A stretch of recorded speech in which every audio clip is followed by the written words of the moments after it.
Hello everyone, मैं doctor Tanuja कुमारी आप सभी का स्वागत अपने यूट्यूब चैनल में करती हूँ। आज मैं अपने इस वीडियो में करंट अफेयर्स के विषय में बात करूँगी। इसके पहले भी मैंने करंट अफेयर्स से संबंधित वीडियोस अपलोड किए हैं। यदि आप जितने भी मेरे द्वारा दिए गए वीडियोस हैं करंट अफेयर्स पे, उन्हें आप फॉलो करते हैं और उन्हें ध्यानपूर्वक सुनते हैं, तो मैं उम्मीद ऐसा ज़रूर करती हूँ यहाँ पे कि आप लोगों के लिए मेरा जो ये वीडियोस है करंट अफेयर्स पे आप लोगों के लिए मददगार साबित होगा। जब मैं अपने वीडियोस में जितने भी टॉपिक्स हैं करंट अफेयर्स से रिलेटेड उसके विषय में डिस्कस करती हूँ, साथ ही साथ जितने भी रेलिवेंट क्वेश्चंस हो सकते हैं उस टॉपिक से उसके विषय में भी मैं विस्तार पूर्वक चर्चा करती हूँ।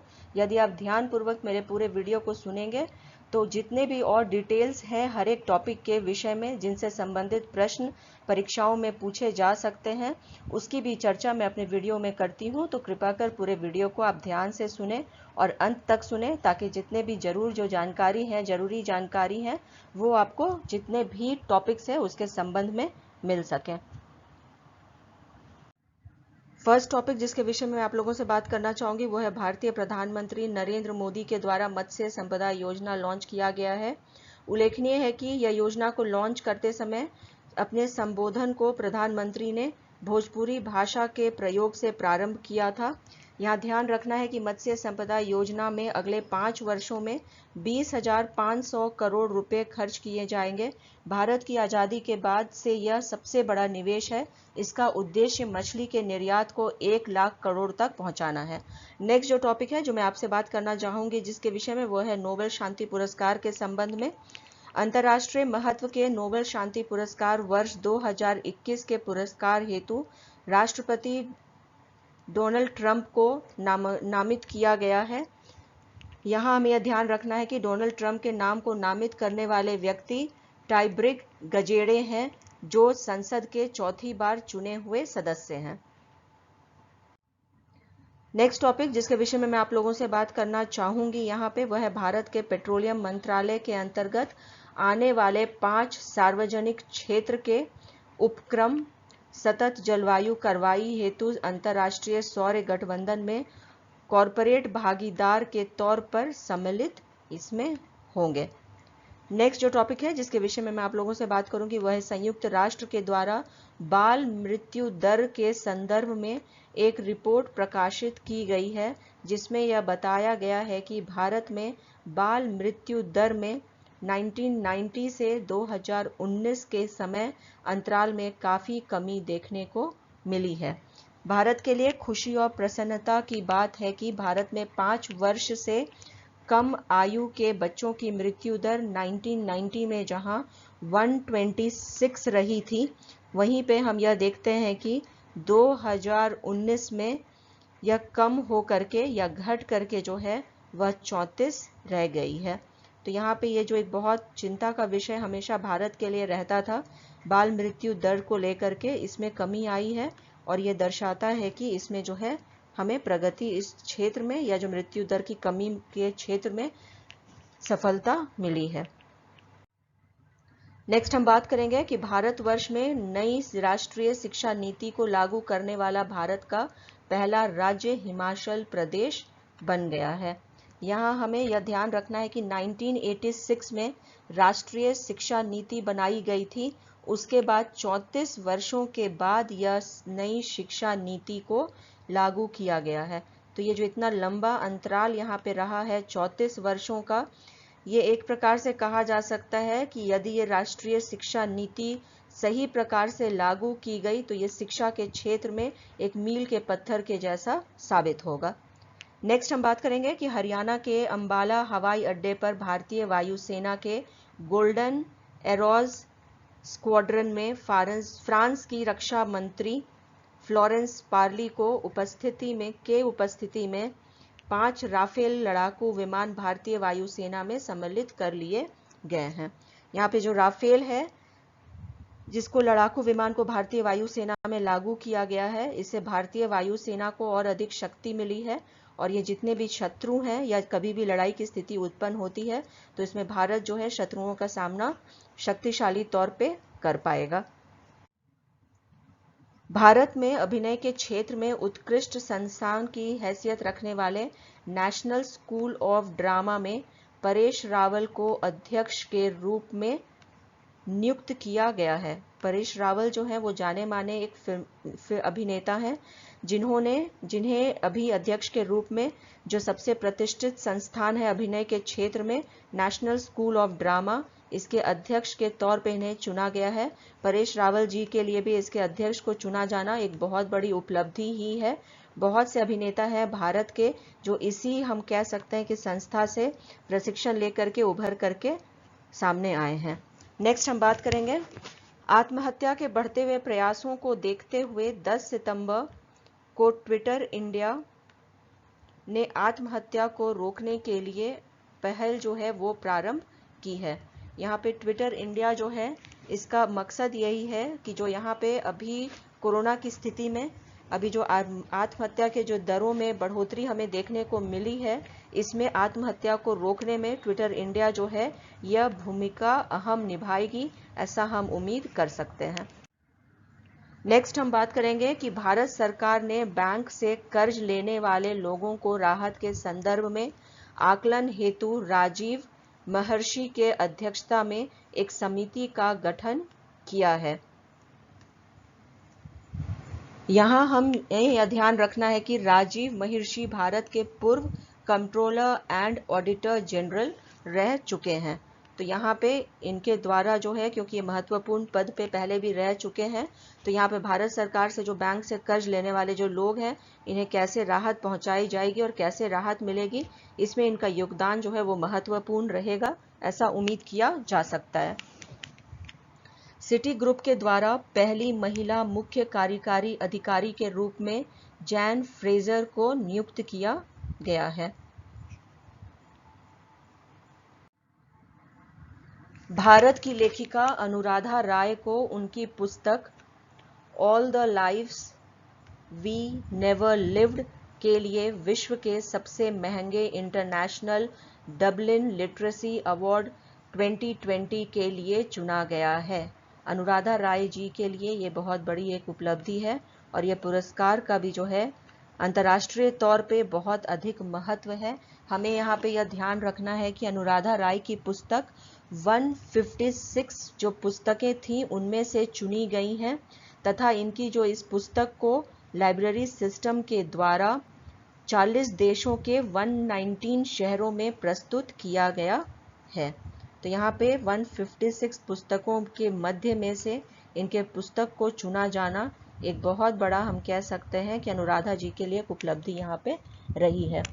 भारत की वायुसेना देने वाली पहली कंपनियों में से एक इंडिगो को विश्व के टॉप 10 एयरलाइन स्टॉक लिस्ट में सम्मिलित किया गया है। यहाँ हमें यह ध्यान रखना है कि इंडिगो एकमात्र कंपनी है जो भारतीय होने के बावजूद इस लिस्ट में है, जबकि इस सूची में 9 चीनी एयरलाइन कंपनियां हैं। बांग्लादेश की सरकार के द्वारा असॉल चीनी नाम से अभियान प्रारंभ किया गया है, जिसका उद्देश्य सोशल मीडिया पर आने वाले फर्जी सूचनाओं पर नियंत्रण स्थापित करना है। तो यहाँ पे ये जो बांग्लादेश की जो सरकार है उनके द्वारा जितने भी जो फर्जी सूचनाएं एक प्रकार से जो सोशल मीडिया में सर्कुलेट होती रहती हैं उसको रोकने के लिए एक अभियान चलाया जा रहा है, जिसे असोल चीनी नाम से जाना जाता है। हिंदुस्तान एरोनॉटिक्स लिमिटेड ने गर्म और ठंडे मौसम की स्थिति में उच्च ऊंचाई क्षमता पर काम करने वाले एक लाइट यूटिलिटी हेलीकॉप्टर का निर्माण किया है।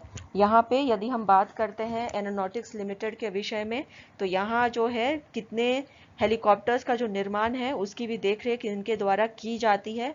और यदि हम बात करते हैं हिंदुस्तान एरोनॉटिक्स लिमिटेड की स्थापना के विषय में, तो इसकी स्थापना जो है 23 दिसंबर 1942 को बेंगलुरु में हुई थी तथा जिसका मुख्यालय बेंगलुरु में ही है और इसके संस्थापक जो है वो बालचंद हीराचंद हैं। नेक्स्ट टॉपिक जिसके विषय में हम यहाँ पे बात करेंगे वह है भारत में पशुओं से संबंधित पोषण और चिकित्सा तथा गुणवत्तापूर्ण प्रजनन सेवाएं सुनिश्चित करने के लिए प्रधानमंत्री नरेंद्र मोदी द्वारा ई गोपाला ऐप लॉन्च किया गया है। अगर हम बात करते हैं ई गोपाला ऐप के द्वारा पशु प्रबंधन कैसे किया जाएगा, तो यह एक नस्ल सुधार मार्केट प्लेस के रूप में कार्य करेगा और सुविधा उपलब्ध कराएगा। तो यहाँ पे जो है वो पशुओं के प्रजनन क्षमता को और उससे जो सेवाएं जो जुड़ी हुई हैं उसे सुनिश्चित करने के लिए प्रधानमंत्री नरेंद्र मोदी जी जिनके द्वारा ई गोपाला ऐप जो है वो लॉन्च की गई है। अब हम नेक्स्ट टॉपिक पे आते हैं, वह है कि श्रीलंका के द्वारा देश में गोवध पर प्रतिबंध लगाने का प्रस्ताव पारित किया गया है। श्रीलंका के इस फैसले से भारत को समर्थन मिलेगा, यद्यपि श्रीलंका ने गौ मांस के आयात पर अभी कोई प्रतिबंध की घोषणा नहीं की है। भारत हमेशा से जो है वो गोवध के अगेंस्ट ही जो है बात करता रहा है और श्रीलंका का भी इसके लिए प्रतिबंधित करना इसे गोवध को, इसमें भारत को जो है इसमें जरूर सपोर्ट श्रीलंका को प्राप्त होगा। नेक्स्ट टॉपिक जिसके विषय में हम यहाँ पे बात करेंगे वह है कि भारत सरकार के द्वारा शिक्षा को प्रसारित करने के लिए पढ़ना लिखना अभियान प्रारंभ किया गया है। यह जो पढ़ना लिखना यहाँ पे जो अभियान प्रारंभ किया गया है वह शिक्षा के क्षेत्र में और अधिक प्रचार प्रसार के लिए किया गया है। भारत सरकार के इस अभियान के माध्यम से 2030 तक कुल जो साक्षरता दर है उसको प्राप्त करने के लिए एक लक्ष्य निर्धारित की गई है। इसकी घोषणा भारत के शिक्षा मंत्री रमेश पोखरियाल ने 54 अंतर्राष्ट्रीय साक्षरता दिवस के अवसर पर की थी। तो ये जो घोषणा की गई है वह शिक्षा मंत्री के द्वारा जो 54 अंतर्राष्ट्रीय साक्षरता जो दिवस के अवसर पर ऐसा घोषित किया गया है। नेक्स्ट हम बात करेंगे अनिल जैन के विषय में। अनिल जैन को अखिल भारतीय टेनिस संघ के अध्यक्ष के पद पर नियुक्त किया गया है। अगर हम बात करते हैं अखिल भारतीय टेनिस संघ की तो इसकी स्थापना मार्च 1920 में हुई थी तथा इसका मुख्यालय कहाँ पे है, यदि हम इसकी चर्चा करते हैं तो यह दिल्ली में या नई दिल्ली में अवस्थित है। अपने 115वें स्थापना दिवस पर बैंक ऑफ इंडिया ने signature visa debit card launch किया है। अगर हम बैंक ऑफ इंडिया की बात करें तो इसकी स्थापना 7 सितंबर 1906 को हुई थी। यहाँ पे 1906 में बैंक ऑफ इंडिया की स्थापना ये बताता है कि आज़ादी से पूर्व के स्थापित बैंक है और काफ़ी लंबा इसका इतिहास भी है और यहाँ पे इसी के कारण जो है इस बैंक के महत्व को भी समझा जा सकता है। इसका मुख्यालय है कहाँ पे, यदि हम इसकी बात करते हैं तो इसका मुख्यालय मुंबई में है तथा वर्तमान में इसके जो प्रबंध निदेशक और मुख्य कार्यकारी अधिकारी हैं वह अतुल कुमार दास हैं। नेक्स्ट जिसके विषय में हम बात करेंगे यहाँ पे वह है उपराष्ट्रपति वेंकैया नायडू द्वारा state of young childs in India report इनके द्वारा जारी कर दिया गया है, जिसके अनुसार बच्चों की देखभाल करने में केरल राज्य शीर्ष स्थान पर है। यहाँ पे जैसा कि हम देखते हैं कि जो केरल राज्य है बहुत सारे मामलों में हमेशा अग्रणी ही रहता है और यहाँ पे हमें यह भी देखने को मिल रहा है ठीक इसी प्रकार की कि बच्चों के देखभाल के क्षेत्र में भी पूरे भारत में जो है केरल राज्य वो शीर्ष स्थान पर अवस्थित है। आर मसाकुई को जमाइका में भारत का नया उच्चायुक्त नियुक्त किया गया है। अगर हम बात करें जमैका की तो यह अमेरिका उपमहाद्वीप में स्थित है तथा इसकी राजधानी किंगस्टन है। वर्तमान में स्थित इसमें जो प्रधानमंत्री हैं वो एंड्रयू हॉलनेस हैं। अगर इसकी मुद्रा की हम बात करते हैं तो जमैका की जो मुद्रा है वो जमैकन डॉलर है। इसी के साथ मैं अपने इस वीडियो को यहीं पर समाप्त करती हूँ। यदि आप लोगों को मेरा यह वीडियो पसंद आया हो तो प्लीज़ लाइक करें, शेयर करें और सब्सक्राइब करें। मैं अपने इस वीडियो के डिस्क्रिप्शन बॉक्स में आप लोगों के साथ अपने हिस्ट्री चैनल जो टेलीग्राम में मैंने नया बनाया है उसमें यदि आप लोगों को कोई भी प्रश्न इस वीडियो से संबंधित जो टॉपिक्स हैं यदि आपको पूछना हो तो अपने नाम के साथ में इस टेलीग्राम लिंक से में जाते हुए या ज्वाइन करके आप वहां पे अपने प्रश्न डाल सकते हैं। मैं कोशिश करूंगी कि आपके जितने जो प्रश्न आएंगे उसका जवाब मैं आप लोगों को दे सकूं।